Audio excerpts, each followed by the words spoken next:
Welcome to The Explainer. Today, we're diving into two incredibly powerful stories about finding warmth and hope in the absolute dead of winter. It's all about how two women, pushed to the brink, managed to forge a brand new future. You know, there's this saying, sometimes the coldest winters forge the strongest fires, and that really gets to the heart of what we're talking about today. So let's jump right in and meet the two women at the center of it all. Their lives are separate, sure, but you're about to see just how much they have in common when it comes to struggle and resilience. All right, so both of our stories start in a pretty bleak place. We're talking about crushing poverty and a really brutal, unforgiving winter that's closing in fast. So if you look here, you can see how their situations compare. On the one hand, you have Mohini, a widow who's mistreated and overworked. On the other, Kavita, a desperate mother in a remote village. At first glance, they seem different, right? But look closer. They're both propping up their entire families against absolutely impossible odds. The pressure is just immense, coming at them from every single direction. And all that pressure, both the financial stress and the emotional weight of it all, it just keeps building and building until both women hit a breaking point, a real crisis. Just imagine this. For Mohini, the hostility is just constant. Her boss is breathing down her neck, scrutinizing every single thing she does. And the threat is always there. One little mistake, and she's out on the street, losing the only job that's keeping her family afloat. And you'd think she could find some peace at home, right? Nope, not a chance. After a grueling day, she just comes home to more chores and these bitter accusations from the very people she's working herself to the bone for.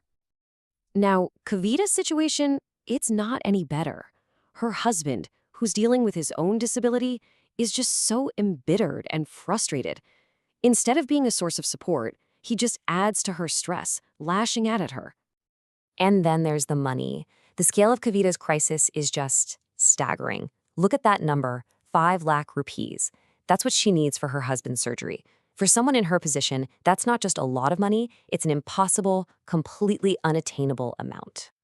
And as if that massive one-time cost wasn't enough, there's this too. 2,000 rupees every single month for her daughter's inhalers. It's not optional, it's life-saving. But it's this constant financial drain, a bleed that she just can't keep up with. So for Mohini, the breaking point, it isn't her boss or her mother-in-law. It's not an enemy at all. It's something much closer to home. It's the simple, innocent words of her son. He sees the suffering that she's trying so hard to hide from everyone, and his one little wish just changes everything. Okay, so this is where things start to shift. This is the turning point, right? When all that despair finally gives way to a tiny glimmer of hope for both of them.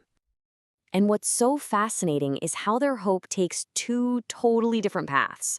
For Mohini, it's this spark of internal ingenuity, an idea she comes up with herself.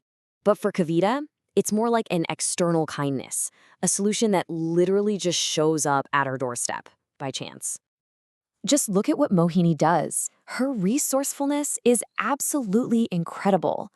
She takes her son's wish to heart and literally builds a solution out of trash. A broken bucket, some clay, leftover wood. She turns these discarded items into a source of warmth for her family. It's amazing. Meanwhile, over in Kavita's story, the spark isn't an invention. It's a person. Hope arrives in a car. 2 tourists, stranded by a snowstorm, stumble upon her little roadside eatery, needing food and shelter. And it just so happens one of them is a renowned doctor.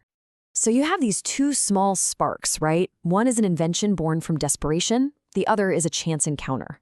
And these moments, they are about to ignite a complete, total transformation in both of their lives.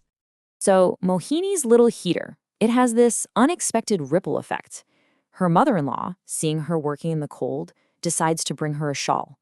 And when she gets there, she sees for herself the horrible way Mohini's boss treats her. And that single moment, it completely changes the dynamic in their family. Her mother-in-law does something incredible. She doesn't just defend Mohini, she empowers her. She sees the talent in that little Tandoor heater and says, "You don't need this guy." She actually invests her own pension money to help Mohini turn this little invention into a real business. And for Kavita, her simple act of hospitality, just giving shelter and food to these strangers, is repaid in a way that is just unbelievable. The doctor learns about her family's situation, And his response is this incredible wave of generosity that basically solves all of her problems, financial and medical, in one fell swoop. So you see, both women take that one single moment of opportunity and they run with it. Mohini builds a family business from her invention. Kavita ends up building a new hotel. They completely rewrite their own stories, going from victims of their circumstances to being in complete control of their own destinies. So, after hearing all that, what can we really take away from these two incredible stories? What are the big lessons here? Well, when you put them side by side, some really universal themes pop out. You've got ingenuity born from necessity, finding solutions when you have nothing, the power of a single act, right? One invention, one moment of kindness. And of course, just sheer resilience. But what I find most interesting is this idea of hidden potential. The skills they had all along, making a heater, making a good omelet, those were the keys. And it all gets unlocked by empathy, whether it's from a son or a complete stranger. And that really leaves us with one final question to think about, doesn't it? When we're facing our own cold winters, our own challenges, what's our Tandoor? Is it some hidden skill we've overlooked, something we can build on? Or is it a simple act of kindness that could change everything for someone else? It really makes you wonder, what's the key that will forge your warmth?